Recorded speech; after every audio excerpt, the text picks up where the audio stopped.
मैं अब इस डिटेल में नहीं जाऊंगा, ना मैं उन वेबसाइट्स का नाम लूंगा। आपको जान के हैरानी होगी कि there are certain websites, America की एक अथेंटिक वेबसाइट है जहां आप बेट करते हैं क्या अमेरिका करेगा, नहीं, यस इतने डॉलर लगा दें, यस पे इतने डॉलर, कुछ लोगों ने नो पे लगाए हैं कि इतने घंटे में होगा। ट्रंप की ट्वीट्स को मंथली ट्वीट करने से कुछ सेकंड या कुछ मिनट पहले खरीदना चाहते हैं तो उसके लिए यू हैव टू पे $1 लाख। कौन सा बैंक डीलिस्ट कर रहा है अपने आप को? Samba bank. Samba bank voluntary delist करना चाहता है अपने आप। पीटीसीएल किसी कंपनी को एक्वायर करने के चक्करों में पड़ी हुई है और उसकी रिसर्च भी हो रही है। ये लोग बड़ा पूछते हैं कि मार्केट में मैनिपुलेशन बड़ी ज़्यादा है, कि जो बिग फिशेस होते हैं उन्हें पता होता है कि इस चीज़ ने होना है तो उससे पहले उसके रेट वो डबल कर देते हैं। सिस्टम चल क्यों नहीं रहा? मैपल लीफ को क्या हो गया? गाल क्यों नहीं ऊपर जा रहा? कामयाबी का सिर्फ एक ही राज है और वो राज है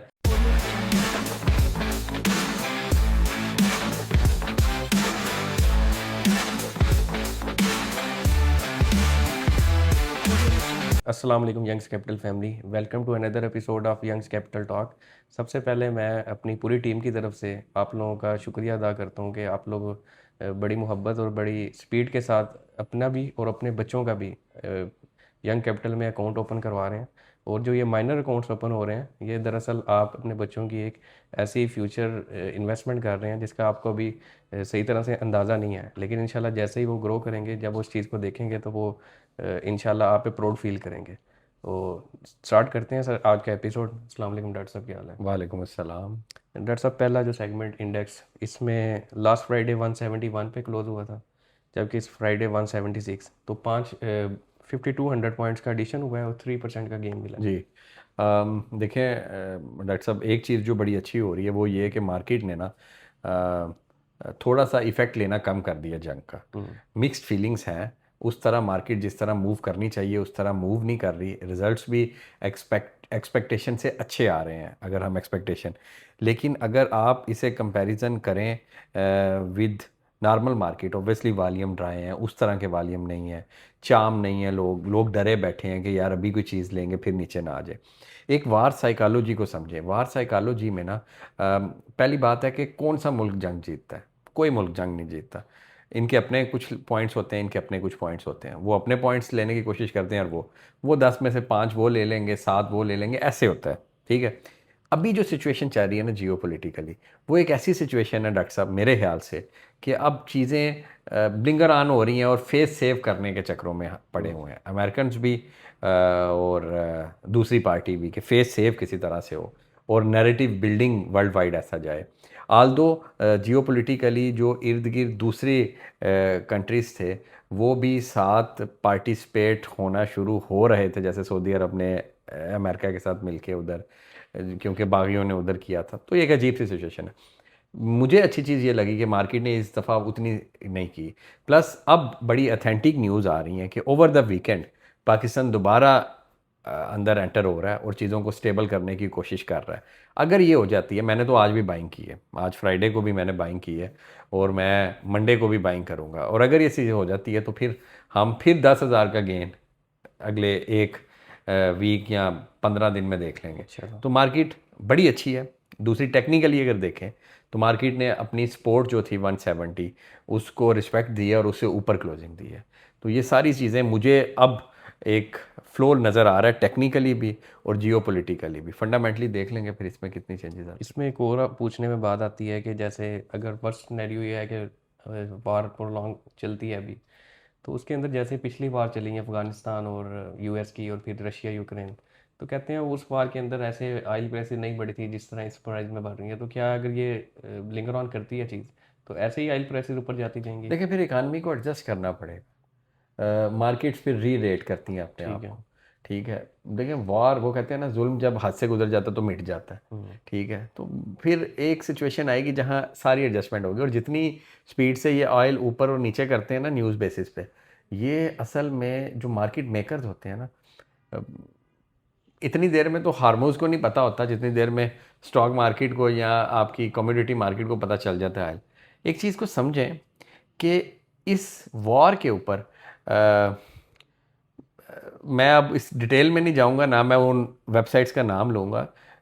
आपको जान के हैरानी होगी कि देर आर सर्टन वेबसाइट्स, और अमेरिका की एक अथेंटिक वेबसाइट है जहां आप बेट करते हैं कि अगले कुछ घंटों में कितने अटैक्स होंगे, क्या अमेरिका करेगा, नहीं, यस इतने डॉलर लगा दें, यस पे इतने डॉलर, कुछ लोगों ने नो पे लगाए हैं, कितने घंटे में होगा, ट्रंप अपनी स्पीच में ये वर्ड कितनी दफ़ा बोलेगा, ठीक है। और मैं हैरान था, ये मैंने खुद रिसर्च किया, मैं कोई कॉन्स्पिरेसी थ्योरी नहीं, कि अगर आप ट्रंप की ट्वीट्स को मंथली ट्वीट करने से कुछ सेकंड या कुछ मिनट पहले खरीदना चाहते हैं, तो उसके लिए यू हैव टू पे $1 लाख पर मंथ अच्छा। सब्सक्रिप्शन है। ये कितनी अजीब बात है। अब ये इस पे बैटिंग होना शुरू हो गई है। अब ये लोगों के लिए इंटरटेनमेंट बन गई है कि जी स्टेट ऑफ हार्मोज बंद हो गया, जंग हो गई है। लोग इस चीज़ से मतलब ऐसी साइकोलॉजिकल चीज़ें आ गई हैं कि वॉर जो है उसमें वो जो फैक्टर था कि बड़ा जुल्म हो रहा है, बड़ी ज़्यादती हो रही है, निहत्ते लोगों को मारे, कहाँ गया? ये हम लोगों को इस तरह डिसेंसिटाइज कर रहे हैं, ठीक है, हमारी सेंसिटिविटी इंडेक्स ही ख़त्म कर दिया उन्होंने। बिल्कुल तो ठीक। ये एक चीज़ है। तो मेरे ख्याल से कि अगर स्टेट ऑफ वार प्रोलॉन्ग होती है तो हर चीज़ री रेट होगी। हो सकता है पाकिस्तान की मार्केट 6 के पी पे मूव कर रही हो, ठीक है, तो ठीक। ये एक चीज़ होगी। अदरवाइज तो दूसरा सेगमेंट हमारा जो PSX अनाउंसमेंट, तो इस वीक में क्या कंपनीज की अनाउंसमेंट को समराइज। ऐसा इस वीक में एक अनाउंसमेंट ये आई है कि कौन सा बैंक डीलिस्ट कर रहा है अपने आप को? सांबा बैंक। सामा bank. Samba bank voluntary delist करना चाहता है अपने आप को। आपको उनके मैं कोई ट्रम्प सर्टिफिकेट डीलिस्ट हो रहे हैं कि खुद हो रहे हैं? नहीं, ये मेरे ख्याल से खुद कर रहे हैं अपने आप को डीलिस्ट, अच्छा। ठीक है। और आपको पता है कि मैं बड़ी अरसे से आपको कह रहा था कि JS ब्रोकेज हाउस में बड़ी बड़ी ट्रांजैक्शन ऑफ मार्केट हो रही हैं पिछले 8-9 महीने से, 10-10 लाख। मैंने कितने सेशंस में ही बोला था, वल्लाह आलम, कि JS इसे एक्वायर कर रहा है तो डीलिस्ट करने लगा। सेकंड ये है कि PTCL किसी कंपनी को एक्वायर करने के चक्करों में पड़ी हुई है और उसकी रिसर्च भी हो रही है। अब ये कंपनी का नाम अभी तक मार्केट में नहीं आया, अच्छा। तो मैं चाहता हूँ ये PTCL ही नाम बताए, वो ज़्यादा अच्छा है। बिल्कुल ठीक इसी है। वजह से PTCL के शेयर में काफ़ी हलचल भी नज़र आई। उसके बाद अस्करी जनरल लाइफ इंश्योरेंस, जो अस्करी जनरल इंश्योरेंस है, वो पहले आर्मी का अदारा, आर्मी वेलफेयर ट्रस्ट, उनके पास था। अब वहाँ से उसके स्टेक जा रहे हैं फौजी फाउंडेशन के पास, अच्छा, आर्मी, ठीक है। आर्मी के अंदर ही। ये एक न्यूज़ थी। एक iTens जो एक IT की कंपनी है, उन्होंने अपनी सब्सिडरी ओपन की है, ये एक न्यूज़ थी। बेसिकली इस दफ़ा कोई बड़ी ख़ास न्यूज़ नहीं। PPL ने वो उनकी नई डिस्कवरी हुई है, ये एक न्यूज़ थी। दूसरा, पाकिस्तान का जो लोन था वो जो 3 बिलियन लोन, 5 बिलियन था शायद, सऊदी अरब का, उन्होंने अगले 3 साल के लिए मज़ीद रोल ओवर कर दिया। ठीक है। रोल ओवर का मतलब होता है कि 3 साल बाद हमें वापस कर देना, अभी अपने अकाउंट में ही रखें। ठीक है। तो हमने कुछ ऐसे लोन लेके अपने अकाउंट्स में रखे हुए हैं। तो अभी ये जो सामा बैंक डबल हो गया है, जब से ये न्यूज़ की बात चल रही है, उससे अब ये लोग बड़ा पूछते हैं कि मार्केट में मैनिपुलेशन बड़ी ज़्यादा है, कि जो बिग फिशेस होते हैं उन्हें पता होता है कि इस चीज़ ने होना है, तो उससे पहले उसके रेट वो डबल कर देते हैं। जब पब्लिक एंट्री लेती है तो सब नीचे आ। देखें, बात सुने, एक चीज़ मैं पूरी वाईसी फैमिली को कहना चाहता हूँ, वो ये कहना चाहता हूँ कि आप इस माइंडसेट से बाहर निकलें कि हम पब्लिक हैं, वो बड़े हैं। वो भी एक ना एक दिन पब्लिक थे ना यार। बड़ा ये रोना है और दिल को तसल्लियाँ देते हैं हम कि जी ये पब्लिक है, मैनिपुलेटर है, बगड़ बड़ी मगरमच्छ हैं, ये वो है। यार मैं और आप भी पब्लिक ही हैं। हम आज से 5 साल पहले भी पब्लिक थे, आज भी पब्लिक है, अगले 5 साल में पब्लिक है। सिर्फ ये माइंडसेट होता है। मुझे ये बताएं कि अगर JS for example Jangir Siddiqui साहब ये आपका सांबा बैंक ख़रीद रहे थे आज से 1 साल पहले, तो उन्होंने 1 साल सब्र रखा ना, 1 साल सब्र रखा। हम क्या करेंगे, आज खरीदेंगे और कल पूछेंगे चल क्यों नहीं रहा। मैं इतने कमेंट्स देखता हूँ, सिस्टम चल क्यों नहीं रहा, मैपल लीफ को क्या हो गया, गाल क्यों नहीं ऊपर जा रहा। भाई 2-3 साल सब्र किया जिन्होंने, उन्होंने 3-3 गुना पैसे इसमें कमाए हैं और अभी तक उनके पैसे ऊपर है ना, ऐसे ही है ना। बिल्कुल ऐसे ही। तो इन चीज़ों को, इस माइंडसेट को और इस विक्टिमाइजेशन को वाईसी फैमिली को एटलीस्ट छोड़ना पड़ेगा, और जनरली तो सबको छोड़ना पड़ेगा। यार ये बड़ी मगरमच्छ है, ये है मैनिपुलेशन है। भाई अर्न करो, अपनी रिस्पेक्ट अर्न करो, अपने आप, अपने लिंक्स, कॉन्टैक्ट्स, नेटवर्क। हमने अपने आप को ग्रो तो करना नहीं ना जी। और हमने बैठ के सिर्फ आसान है ना, ओ जी ये बड़े लोगों की खेल है, ओ जी उसे पहले पता चल गया। कोई अनफेयर एडवांटेज नहीं है दुनिया में। कामयाबी का सिर्फ एक ही राज है, और वो राज है नीयत से, पैशन से, विद अ गुड विजन मेहनत करो। ठीक है। ये नहीं हम करते क्योंकि ये मुश्किल है। आसान काम ये है कि डॉक्टर साहब आपके पास ये पहले न्यूज़ आ गई है इसलिए आप अमीर हो गए। नहीं, सबको बराबर मिलता है। आपके भी 2 कान हैं, मेरे भी। इसको मैं साफ एग्जांपल यूँ दूंगा कि sir Elon Musk, Bill Gates, इन लोगों के पास दिन में कितने घंटे होते हैं? 24। मेरे पास कितने हैं? 24। जो ये हमारी वाईसी फैमिली सुनेगी उनके पास कितने हैं? 24। अब देख लें अपने 24 घंटे हम कैसे यूज़ कर रहे हैं, वो अपने 24 घंटे कैसे यूज़ करेंगे वो, और फिर हम लोग रोने में हम लोग आ गए हैं सर। तो सर मैं ये रिक्वेस्ट करूँगा कि छोड़ दें इन चीज़ों को, अर्न करें, अपनी रिस्पेक्ट अर्न करें, अपना नॉलेज अर्न करें बस। बिल्कुल ठीक है। और कोई रिजल्ट अगर आप बताना चाहें? रिज़ल्ट आज रिज़ल्ट्स अस्करी बैंक के आए हैं और मैपल लीफ के आए हैं। मैं बल्कि इधर अभी आपके आने से पहले ही देख रहा था।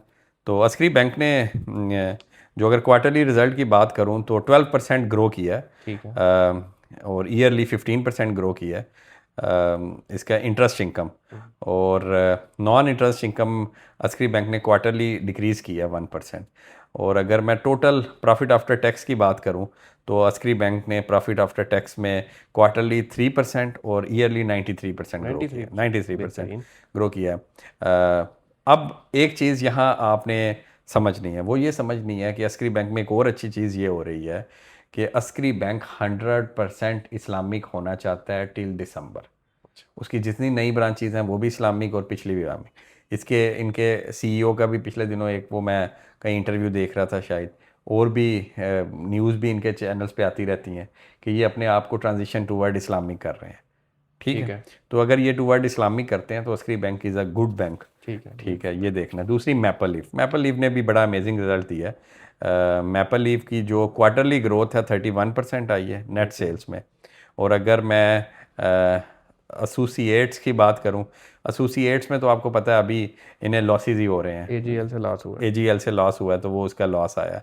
उसके अलावा अगर मैं प्रॉफिट आफ्टर टैक्स की बात करूं तो क्वार्टर ऑन क्वार्टर 145% इंक्रीज़ किया प्रॉफिट आफ्टर टैक्स।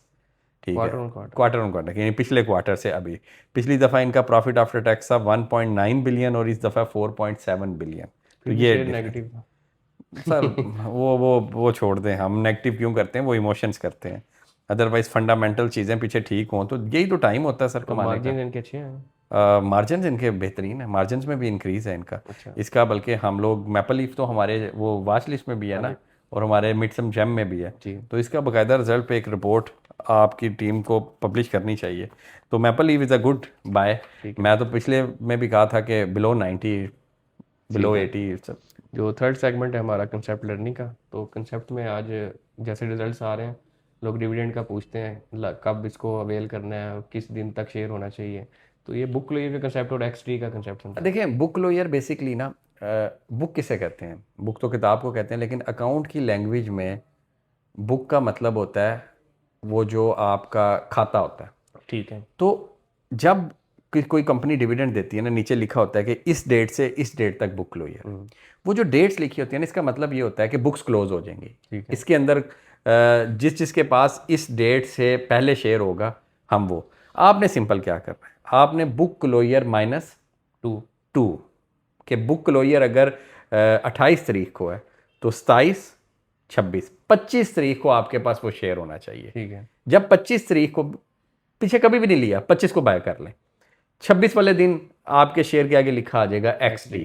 उसका रेट भी थोड़ा सा कम हो जाएगा, वो डिविडेंड निकल आएगा उधर से। ठीक है, ये एक मिसकंसेप्शन जरूर करें कि डिविडेंड का मतलब होता है कि कंपनी प्रॉफिट में से आपकी जेब में, और कंपनी फिर वो अपनी प्राइस उतनी कम कर लेती है। बेसिकली आपके पैसे ही आपको मिल रहे होते हैं, लेकिन वैसे शायद आप ऊपर नीचे ना सेल बाय कर सकें, ये डायरेक्टली आपके बैंक अकाउंट में आ जाएगा। तो बुक क्लोयर की जो फर्स्ट डेट होती है उससे -2 आपके पास शेयर होना चाहिए। दरमियान में हफ्ता इतवार आ जाए तो फिर वो पीछे -2 वर्किंग डेज। ठीक है, नेक्स्ट डे XD हो जाएगा, और जब XD हो जाए आप उस टाइम शेयर बेचना चाहें बेच दें, आपको डिविडेंड मिल जाएगा। बिल्कुल ठीक, सिंपल। ठीक है, तो इसे कहते हैं बुक क्लोयर और XD। हम तो बल्कि इसकी पिक्चर देते हैं ना कि last date to avail dividend, कि उस दिन आपके पास शेयर होना चाहिए। बड़े ऐसे लोग होते हैं जो शेयर लेते हैं अगले 2-3 दिन में बेच दें। बिल्कुल ठीक है, डिविडेंड आने से पहले ही बेच दें, कोई मसला नहीं। ठीक है। और जो फोर्थ में हमारा सेगमेंट है वो गैस दी कंपनी का। ओ यार, गैस दी कंपनी, हाँ आज तो दिमाग नहीं चाह रहा, लेकिन फिर भी चलें सर फिर। जी अच्छा, मैंने शुरू करना है, सॉरी जी। कंपनी शुरू इधर से करते हैं कि रीपरचेज फैक्टर रखती है? नहीं रखती। दूसरे नंबर पे मुझे ये बताएं कि रीपरचेज फैक्टर नहीं रखती तो ये फूड सेक्टर भी गया, फार्मा सेक्टर भी गया, रीपरचेज फैक्टर नहीं रखती। डायरेक्ट कंज्यूमर इसका है या डायरेक्ट कारपोरेट इसके B2C है या B2B है? B2B, B2B है। बिजनेस कंज्यूमर, B2C है, B2C। कंज्यूमर है। ये है, दो चीज़ें। जो ये कंपनी है, ये मुझे बताएं, ये सेक्टर सिक्लिकल है या नॉन सिक्लिकल है? सिक्लिकल। सिक्लिकल सेक्टर है। तो अब मेरे पास सिक्लिकल में, कंज्यूमर में गाड़ियाँ भी आ जाती हैं मेरे अंदर, टायर्स और वो सारा कुछ भी आ जाता है। अच्छा, मुझे ये बताएं कि ये कंस्ट्रक्शन रिलेटेड है? नहीं। कंस्ट्रक्शन रिलेटेड नहीं है। तो इसका मतलब है कि कंस्ट्रक्शन, तारें भी गई, सीमेंट भी गया, स्टील भी गया, ग्लास भी गया, ये चीज़ आ जाए। और कंज्यूमर है। क्या ये सेक्टर किसी तरह से फाइनेंशियल्स में डील करता है? नहीं। अब मेरे पास बैंक भी गए, मेरे पास मुदारबा भी गया, मेरे पास इंश्योरेंस भी गया, टेक्सटाइल वैसे ही चला गया था। 3 रह गए यहाँ पे ठीक सवाल। है, आप मेरे सवाल 3 रखते हैं। क्या ये जो भी कंपनी है, ये एक्सपोर्ट करती है? करती है। अच्छा, एक्सपोर्ट करती है। अब आपने मुझे बताया कि B2C है, एक्सपोर्ट करती है, रीपरचेज फैक्टर नहीं है। नहीं है। रीपरचेज फैक्टर नहीं है। सिक्लिकल भी है। सिक्लिकल भी है, आपने ये भी बताया सिक्लिकल। एक्सपोर्ट करती है, सिक्लिकल भी नहीं है, रीपरचेज फैक्टर। मुझे सिर्फ ये बताएं कि सिक्लिकल, अच्छा सिक्लिकल में मैं बता दूं, ये टायर शेयर सिक्लिकल नहीं है। पता है ना आपको ये बात का? गाड़ियाँ सिक्लिकल में आती हैं लेकिन टायर शेयर सिक्लिकल नहीं, ये चलते ही रहते हैं। ठीक है, सिक्लिकल। अभी मैं सेक्टर भी नहीं पूछा है ना, सेक्टर भी नहीं पहुंचा। 2 सवाल रह गए यहाँ पे। 2 क्वेश्चन, और यार ज़्यादा भी हो नहीं गया। नहीं सर, ये 8 तक ही है सर, फिर अच्छा, हम कभी जीत नहीं सकते। नहीं जीत जीत गए हैं, अब मैं अल्लाह खैर करे। एक्सपोर्ट, एक्सपोर्ट है। तो अगर पहले मैं ज़रा थिंकिंग अलाउड, और इससे शायद कंसेप्ट कोई पता यार साथ साथ, अगर ये मैं ये कहना चाहता हूँ, अगर वाईसी फैमिली साथ साथ खेल रही होती है तो कमेंट करके हमें बता दिया करें और अपना भी जज किया करें। डॉक्टर साहब ने बताया कि जी कॉरपोरेट कंज्यूमर में है, B2C है, कंज्यूमर की प्रोडक्ट बनाते हैं। दूसरी चीज़ ये है एक्सपोर्ट करते हैं। तीसरी चीज़ ये है अगर एक्सपोर्ट करते हैं, कंज्यूमर का प्रोडक्ट बनाते हैं, तीसरी चीज़ ये है सिक्लिसिटी में आते हैं। सिक्लिसिटी में रीपरचेज फैक्टर नहीं है इसमें, कंस्ट्रक्शन से ये चीज़ बिलोंग नहीं करती। तो अब मेरे पास सेक्टर कौन कौन से निकल रहे हैं? मेरे पास सेक्टर निकल रहे हैं, गाड़ियाँ भी निकल गई, ठीक है, क्योंकि गाड़ियाँ एक्सपोर्ट नहीं होती पाकिस्तान से। उसके बाद सीमेंट भी निकल गया, क्योंकि सीमेंट भी एक्सपोर्ट उस तरह नहीं होता, कि एक्सपोर्ट से मुराद है मेजॉरिटी एक्सपोर्ट में जा रही है। ठीक है, सिक्लिसिटी भी है। 2 क्वेश्चन रह गए हैं। सिक्लिसिटी भी है और एक्सपोर्ट भी करता है। सिक्लिसिटी भी है, एक्सपोर्ट भी करता है। एक्सपोर्ट में हमारी मेजॉरिटी मिनॉरिटी पे बात नहीं हुई थी। नहीं, फिर आप ये कह सकते हैं, देखें मैं सीमेंट को एक्सपोर्ट नहीं उस लेवल का समझता। जब बात कर रहे हैं ना कि एक्सपोर्ट, तो एक्सपोर्ट अच्छी एक्सपोर्ट होनी चाहिए। ये नहीं कि जी ये जी फैक्टो सीमेंट 2% एक्सपोर्ट कर रहा है तो ये भी आप एक्सपोर्ट में डाल दें। नहीं, कोई 10% तो होगी। 10% एक्सपोर्ट होगी इसकी? जी अब बड़ी इंटरेस्टिंग बात है, 10% एक्सपोर्ट है, आपने डाल दी। फिर आप एक्सपोर्ट बेस तो ना करें, आपने मेरी सारी वो है, फिर तो ये एक्सपोर्ट बेस नहीं है, तो थोड़ी सी एक्सपोर्ट है। और कंस्ट्रक्शन में नहीं है ये। नहीं नहीं। ग्लास भी निकल गया, ये भी निकल गया, और कंज्यूमर यूज़ कर रहे हैं इस प्रोडक्ट को। अब 2 क्वेश्चन रह गए हैं। 2 क्वेश्चन। मुझे सिर्फ ये बता दें कि कंज्यूमर वो nutritional with in the body use करते हैं या बाहर ही सिर्फ यूज़ करते हैं? वो प्रोडक्ट तो बाहर यूज होती है। मतलब बाहर ही आम यूज़ होती है उसकी। ठीक है, कंज्यूमर यूज़ करते हैं, बाहर यूज़ करते हैं, कंस्ट्रक्शन में नहीं आती। असल में एक चीज़ एक्सपोर्ट जो है, पाकिस्तान से बैटरीज भी एक्सपोर्ट तो नहीं होती। मैं KSC की वेबसाइट खोल लूँ वैसे जी खोलें सर, देखने के टाइम लिए? है। ये थोड़ा सा लंबा हो जाएगा, लेकिन अब क्या करें, एक क्वेश्चन रह गया और वो ऐसा क्वेश्चन है, उसके बाद मुझे गैस ही करना पड़ेगा जी। सर आपको गैस ही करना पड़ेगा। अच्छा जी, मैं असल में सेक्टर देख रहा हूँ ताकि वो सारा जी, पहला सेक्टर हमारे पास आ गया गाड़ियाँ, अपैरल है पहला, अपैरल यूज़ भी बाहर होता है, तो ये टेक्सटाइल में से भी कुछ हो सकता है ना, और एक्सपोर्ट और टेक्सटाइल। ऑटोमोबाइल्स हैं, ऑटोमोबाइल्स पार्ट्स भी गए, केबल भी गया, ठीक है, सीमेंट भी गया, सीमेंट के बाद केमिकल्स, कंज्यूमर में केमिकल, कंस्ट्रक्शन वगैरह में भी आ जाता है ना ये। बैंक्स भी गए जब मैंने वो पूछा था, इंजीनियरिंग भी गया, एक्सटेंडिव फर्टिलाइज़र भी गया, ठीक है। चलिए सर मैं गैस दे देता हूँ, ये अभी तक जितनी आपने सेक्टर गए हैं ना, हम्म। इन गए में से एक सेक्टर है वो। गए में से एक सेक्टर है, और उसमें वो अजीब सी एक कंपनी है। हाँ। फर्टिलाइज़र ऐसे कैसे हो सकता है सर?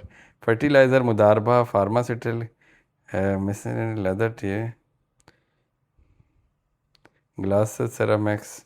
अभी ई तक आप पहुंचे थे, तो ए से ई के दरमियान वो सेक्टर है, और वो आपने उसे गया कर दिया था कि वो चला गया। अच्छा, वो जो कंपनी बाहर 10% करती है और पाकिस्तान में करती है, क्या उस कंपनी की कोई ना कोई एक ऐसी प्रोडक्ट में मोनोपोली है, किसी जी। प्रोडक्ट में? मोनोपली है भी नहीं भी। नहीं, ये कोई जवाब नहीं, फिर ये क्वेश्चन मुझे दोबारा करने दें। इसको इस तरह कर देते हैं, क्या क्या वो सेक्टर जो मैं नहीं, आप, के लिए उस कंपनी की मोनोपली नहीं है, पाकिस्तान में उस कंपनी की मोनोपोली नहीं है? कंपेटिटर हैं उसके। अच्छा, मुझे बस ये बता दें, केमिकल सेक्टर है वो? नहीं सर, अब मैं कहता हूँ हार मान ही नहीं, अब तो 9 सवाल हो गए। अच्छा, आप मुझे सेक्टर बताएं फिर मैं। ऑटोमोबाइल। ऑटोमोबाइल्स में देखो यार, ऑटोमोबाइल गाजी, एटलस, दीवान, गंदारा, हिनोपाक, होंडा, एटलस, मिल्लत। मिल्लत ट्रैक्टर ही हो यस, सकता है। Miller tractor. मिल्लत ट्रैक्टर का एक्सपोर्ट है, लेकिन इसमें आप फिर एक एक क्वेश्चन, मिल्लत ट्रैक्टर को आपने एक्सपोर्ट बेस किया, एक्सपोर्ट कितनी है इसकी? शिपमेंट तो अच्छी एक्सपोर्ट हो रही है, अभी नए ऑर्डर भी मिले हैं अफ्रीका से। अच्छा, 10 to 15% तो कम अज़ कम इनकी है एक्सपोर्ट। देख लीजिएगा। तो ऑटोमोबाइल्स में एक चीज़ और मैंने आपसे पूछी थी कि कंज्यूमर यूज़ करता, ठीक है, आज आप जीत गए हैं सर। बस ठीक है तो। मिल्लत ट्रैक्टर है, चलें जी, बेहतरीन। फिफ्थ पे सर जो हमारा शुरू सेगमेंट मैंने वैसे ऑटो सेक्टर से किया था, ऑटो मेरे से किया दिमाग था। में था कि ऑटो ही है ये। ऑटो। और जो फिफ्थ हमारा सेगमेंट है वो बाय जैम। द वे, जो मैं एक चीज़ आपको बता दूं, एक जहां मैं गलत हुआ, आपका ऑटो सेक्टर सिक्लिकल है, लेकिन ट्रैक्टर सिक्लिकल में नहीं आता। अच्छा। हाँ, ट्रैक्टर डायरेक्टली फार्म इनकम से डिपेंड कर रहा होता है, और फार्म इनकम डायरेक्टली एग्रीकल्चर का वो जो जीडीपी है ना, उससे डिपेंड कर रहा होता है। और एग्रीकल्चर का जीडीपी पिछले 10 साल से 23 से 25% ऑफ जीडीपी होता है एग्रीकल्चर। तो ये सिक्लिसिटी में नहीं आएगा। ठीक है। ठीक है, ऐसे कुछ होता है, जैसे आप जो मर्जी कह लें अब आपका। आपने तो सेक्टर पूछा है, वो तो उस सेक्टर में ही स्टॉक मार्केट में बड़ा है। हाँ, बस अब ये हम है। क्या ट्रैक्टर उसको लहदा सेक्टर बना दें। वो होती है ऐसी कंपनी, जैसे मैं आपको कितनी कंपनी बता सकता हूँ जो सेक्टर की बनती नहीं। हाँ बिल्कुल ऐसे ठीक ही है, है। तो सर फिफ्थ में हमारा सेगमेंट है जैम। कुछ जम। शॉर्ट से मिड टर्म जो आप बताना मेरे चाहें। ख्याल से इस दफ़ा का जो जेम है, वैसे तो ये सारे पिछले जेम्स हैं ना, इसमें से कोई ले लें, ठीक है। सारा ठीक रहेगा, लेकिन इस दफ़ा मैं थोड़ा सा प्रेफर करूंगा पेल वाली साइड पे। ये जैम के मतलब जैम की जगह हम ये भी कह सकते हैं कंपनी डिस्कशन हो रही है। कंपनी डिस्कशन कह रहे हैं, जेम कहते हैं तो वो बाद वो में लोग शुगर है, समझते हैं ये फिर ये जेम है, टारगेट। इसमें हीरा है, ये है, वो है। ठीक है, जेम तो फिर उसके लिए तो मेहनत इसका कर रहे हैं। नेम ही हम सेगमेंट का चेंज करके ना सब कंपनी। Company information. पहले is a good company, park electron के बाद। इनके दो हैं, एक अप्लाइंसेस वाली साइड है, एक इनकी पावर वाली साइड है। अप्लाइंसेस वाली साइड पे आपको पता है ये water dispenser, ACs, refrigerator. Bye the way, water dispenser में सबसे बड़ा पाकिस्तान में शेयर पेल के पास है। ठीक है। ठीक है, दूसरी साइड इनकी आ जाती है पावर डिवीजन। पावर डिवीजन में ये स्विच गियर्स बनाते हैं, ट्रांसफार्मर बनाते हैं, AMR, ये मीटर्स बनाते हैं, ये वो। ट्रांसफार्मर में इनके पास बहुत बड़ा शेयर है पाकिस्तान का। बाय द वे, इनकी यूटिलाइजेशन कैपेसिटी जो ट्रांसफार्मर की है ना, वो पिछले साल 35% थी, इस दफ़ा 50% से ऊपर जा रही है। ठीक है। उसके अलावा पेल ने अभी अभी एग्रीमेंट किया था कुछ अर्सा पहले इलेक्ट्रोलेस से। अब हाईसेंस एयरलिंक लेके Airlink। आया है, लेकिन पेल के मुताबिक ये हाईसेंस वगैरह आने से पेल की सेल पे इतना फ़र्क नहीं ठीक है। पड़ेगा। इनकी सेल भी ग्रो हो रही है। ठीक है। ठीक है, इनकी सेल पिछले साल से भी ग्रो हुई है, प्रॉफिट मार्जिन भी ठीक हुए हैं, वो फाइनेंस कास्ट भी इनकी कम हुई है। प्लस इनके पास इंटरनेशनल ऑर्डर, यूएस की सर्टिफिकेशन मिल गई है। ठीक है। अब ये ट्रांसफार्मर अपने बाहर भी भेजेंगे। और जो पेल का पावर डिवीजन है ट्रांसफार्मर वाली साइड, इसका जो प्रॉफिट मार्जिन है ना, वो बहुत बड़ा मार्जिन है। ठीक है। तो हमेशा ये याद रखिएगा। पेल का इधर कंपेटिटर भी कोई नहीं डायरेक्टली, चाइनीज़ एंड डायरेक्ट पेल के कंपेटिटर ये नहीं। इन सारी सिचुएशन में पेल हमें लगता है कि इन एनी केस 64 इसकी टारगेट प्राइस होनी चाहिए, और पिछली दफ़ा इसने टच भी किया है। अभी सेम फंडामेंटल्स हैं, इस रिजल्ट में देखेंगे टैरिफ थोड़ा सा इफेक्ट करेगा, प्लस ये स्ट्रेट ऑफ हार्मूज की वजह से इसकी एक्सपोर्ट वाले जो है, प्लस एलॉन मस्क की वो टेस्ला के भी सुना है ऐसे आर्डर आए हैं, इन्होंने $3 मिलियन की एक्सपोर्ट कर दी थी, और इनके मुताबिक कि पता नहीं कितने $मिलियन की अभी इन लाइन चल रही है। ठीक है, तो ये सारी चीज़ें इनके लिए बेनिफिशियल हैं। बाय द वे इसकी रिपोर्ट हम यंग्स कैपिटल के उसमें डाल देंगे, वो वेबसाइट पे, तो आप उसमें देख सकते हैं। बिल्कुल ठीक है सर। या मैं एक और चीज़ भी बताना चाह रहा हूँ, हम लोग ना ये जो वीक अगला आने वाला है, ठीक है। हम वीक ये सेलिब्रेट करना चाहते हैं, the week of future champs. ठीक है। 14 अगस्त आ रही है, पाकिस्तान बनने का दिन। पाकिस्तान बनने के दिन में इस मंथ हम ये रिस्पॉन्सिबिलिटी ले लें कि हम अगली फ्यूचर जनरेशन का सोचेंगे। देखिए, मुल्क तब तरक्की करता है सर जब दरख्त आज मैं इसलिए लगाऊं कि यहाँ मेरे बच्चों के बच्चे इसके साए में बैठेंगे। तो आज हम अहद करते हैं, तहिया करते हैं, और ये कोई बुरी बात नहीं है, और मुझसे इस बात पे डिस्कशन में करने को तैयार हूँ कि कोई ये कह दे कि यंग्स कैपिटल या डॉक्टर फारूक हैदर ये बात इसलिए कर रहे हैं, इन्हें प्रॉफिट है इस चीज़ का। सर मैं आपसे दिल से बात करता हूँ, कमेंट्स में बता दें मुझे, निकाल लें गालियाँ जितनी निकालनी है, हम नहीं रोकेंगे। अपने बच्चों के अकाउंट खुलवाएं, 100, 200, 500, 1000 हर महीने उनको पॉकेट मनी के साथ इनको शेयर लेके दें। बिल्कुल। आपका बच्चा 6 माह का है, 3 माह का है, 2 माह का है, 5 साल का है, 10 साल का है, 12 साल का है, आपने अपने अकाउंट अपनी उस पर खुलवाना है। मेरा ही बैंक अकाउंट लगेगा, ये बस बच्चे का बेफाम लगेगा साथ। ठीक है। ठीक है, हम ये वीक सेलिब्रेट कर रहे हैं, प्लस जो मैंने आपसे वादा किया था कि हम जो भी माइनर अकाउंट खुलवाएगा उसे हम मैगजीन देंगे। ठीक है। मैं आपको ये बताना चाहता हूँ कि आपके माइनर अकाउंट में हर महीने हम नेट लॉस में जाएंगे। बिल्कुल ठीक है, हमें आपको TCS भेजने में, मैगज़ीन भेजने में और बाकी सारी चीज़ों में हमारा महीने का खर्चा 700-800 रुपये आएगा। मैं आपको गारंटी देता हूँ 700-800 रुपया आप माइनर अकाउंट से कमा नहीं सकते। लेकिन मेरा दिल करता है कि आज हम इन बच्चों को इनके नाम पे जब शेयर लें, जब ये बच्चे ग्रो करेंगे, जब ये बच्चे फाइनेंशियली इंडिपेंडेंट होंगे, तो ये एक सदका जारिया हमारे स्वाब का बाइस भी बनेगा, इनके पेरेंट्स का भी, हमारा भी, और पेरेंट्स भी टेंशन फ्री होंगे। तो इस बारे में ज़रूर सोचिएगा सब, कि आप भी ज़रूर रिक्वेस्ट कीजिएगा सारों से अपने कि अपने इस हफ्ते यानी स्टार्टिंग फ्रॉम मंडे अपने माइनर अकाउंट्स ओपन कराएं। बिल्कुल ठीक है। ठीक है, हम इसकी प्रॉपर कैंपेन लॉन्च करेंगे, ज़रूर कराइएगा जी। यंग्स कैपिटल को अगस्त में 500 माइनर अकाउंट्स चाहिए, और अगर 500 माइनर अकाउंट आते हैं तो ये एक नया ट्रेंड सेट हो जाएगा, फिर हम इंशाल्लाह उसे लेके आगे जाएंगे। बिल्कुल ठीक है। जो हमारा फाइनल सेगमेंट है वो Q&A का, तो उसमें शुरू करते हैं। पहला कमेंट है मोहम्मद यासीन साहब का, ETF क्या होता है? ETF होता है एक्सचेंज ट्रेडेड फंड। कुछ अर्सा पहले, कुछ साल पहले, कुछ लोग जिन्हें जो म्यूचुअल फंड में इन्वेस्ट करते थे, उनके लिए एक नई प्रोडक्ट मार्केट में आई, उस प्रोडक्ट का नाम था ETF एक्सचेंज। इसमें ये होता है जो स्टॉक एक्सचेंज के जो KSE 100 की टॉप 100 कंपनीज़ या 30 कंपनीज़, उनमें से मुख्तलिफ कंपनीज़ की एक बास्केट बना लेते हैं। UBL, मिज़ान, अब तो ब्रोकर्स को भी अलाउ है, इंशाल्लाह ताला अगले 6-8 महीने में यंग्स कैपिटल भी अपना ETF लॉन्च करेगी।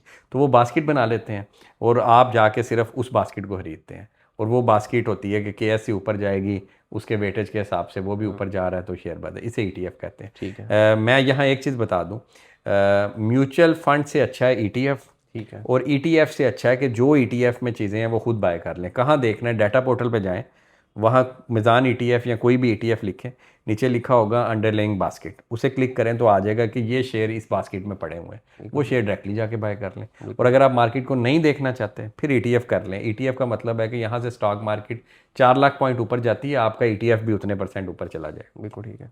सेकंड क्वेश्चन है साद सही साहब का, वो कह रहे हैं कि डॉक्टर साहब लॉन्ग टर्म के कैपिटल ग्रोथ के पोर्टफोलियो के लिए इन्वेस्टर को साथ साथ प्रॉफिट बुक करनी चाहिए, या फिर जब तक उसे होल्ड रखना चाहिए जब तक फंडामेंटल कंपनी के ठीक रहते हैं, लेकिन फोमो का डर होता है हमेशा? फोमो का डर रहता है सर, अगर किसी को भी डर रहा है, और अगर साथ भाई आप ये क्वेश्चन पूछ रहे हैं, इसका मतलब है आपके कुछ बैड एक्सपीरियंसेस हुए हैं ऊपर से नीचे वाले, तो मैं आपको ये रिकमेंड करूँगा कि सर 2 अकाउंट्स बनवाएं, एक से प्रॉफिट बुकिंग करें और दूसरी में वही शेयर लेके रखते हैं।